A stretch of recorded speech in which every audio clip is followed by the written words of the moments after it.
Assalamualaikum warahmatullahi wabarakatuh.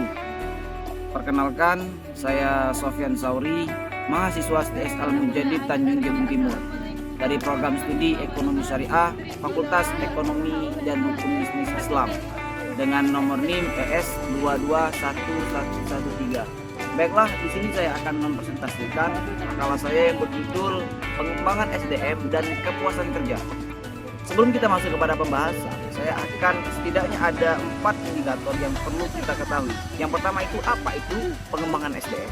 Dan yang kedua, apa saja bentuk-bentuk daripada pengembangan SDM. Dan yang ketiga, apa tujuan daripada pengembangan SDM. Dan yang terakhir, yang keempat, apa itu kepuasan kerja. Nah, di sini saya akan mengupas satu persatu dari keempat indikator tersebut.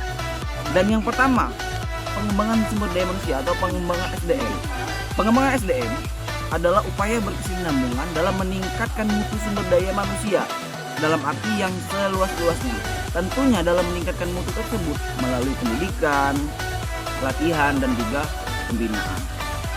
Pengembangan sumber daya manusia juga merupakan cara efektif untuk menghadapi beberapa tantangan termasuk keusangan, ketergantungan, ketertinggalan karyawan, diverifikasi tenaga kerja domestik dan internasional dengan dapat teratasinya tantangan-tantangan affirmative action.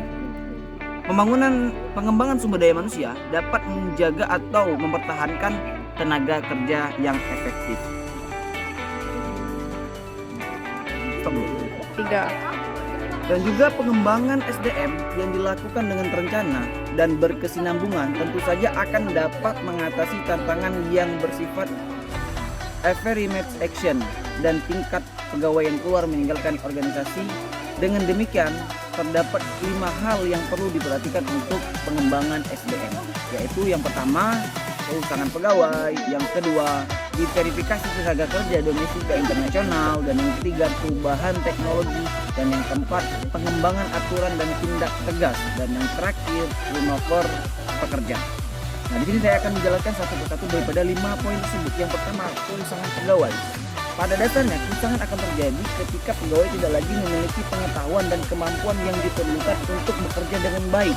Pegawai tidak memiliki lagi kemampuan untuk bekerja dengan baik dalam berbagai bidang pekerjaan yang sangat cepat dan kemajuan teknologi yang sangat dinamis, misalnya programmer.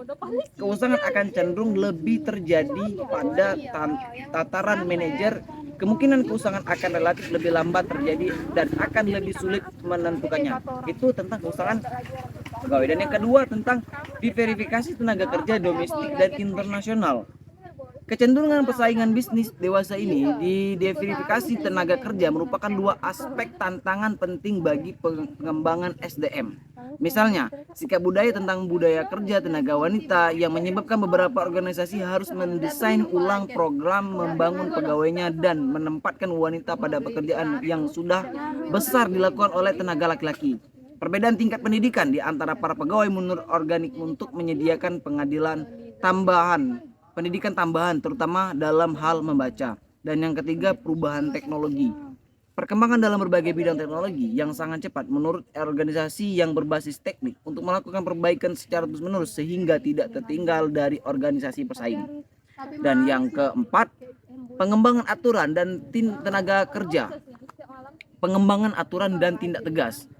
Menurut Rival dan Sagala, peraturan perundang-undangan hak sipil telah melarang adanya diskriminasi, kondisi atau hal istimewa dalam pekerjaan. Hasilnya adalah bahwa kegiatan dalam pelatihan dan pengembangan harus dilaksanakan tanpa melanggar hak-hak kelompok yang dilindungi. Stop. Tiga. Dan yang terakhir, yang kelima, turnovernya pekerja.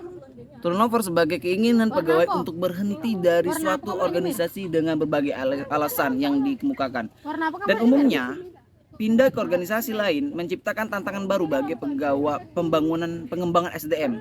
Mengingat masalah turnover sudah diperkirakan, aktivitas pengembangan SDM harus dapat digencat, mendeteksi gejalanya dan melakukan upaya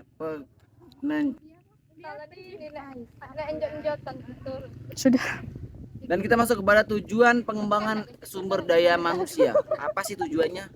Jadi setiap organisasi apapun bentuknya senantiasa akan berupaya dengan tercapainya tujuan organisasi yang bersangkutan dengan efektif dan efisien.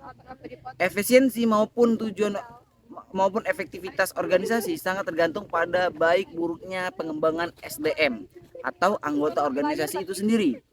Jadi, ini berarti bahwa sumber daya manusia yang ada dalam organisasi tersebut secara proporsional harus diberikan latihan dan pendidikan sebaik-baiknya. Tiga. Jadi kesimpulannya teman-teman, dari pemaparan saya tadi, pengembangan sumber daya manusia adalah upaya berkesinambungan meningkatkan mutu sumber daya manusia dalam arti yang seluas-luasnya. Tentunya dalam meningkatkan mutu, tentunya melalui pelatihan, pendidikan, dan juga pembinaan. Dalam program pengembangan harus dituangkan sasaran, kebijakan, prosedur, anggaran, kurikulum, dan waktu pelaksanaannya. Program pengembangan harus berprinsipkan pada peningkatan efektivitas dan efisiensi pekerja. Karyawan pada jabatan, program pengembangan suatu organisasi hendaknya diinformasikan secara terbuka kepada semua karyawan atau anggota supaya mereka mempersiapkan dirinya masing-masing. Bentuk pengembangan dilaporkan atas pengembangan secara informal dan juga pengembangan secara formal. Terima kasih, saya Soben Sori. Saya akhiri. Wassalamualaikum warahmatullahi wabarakatuh.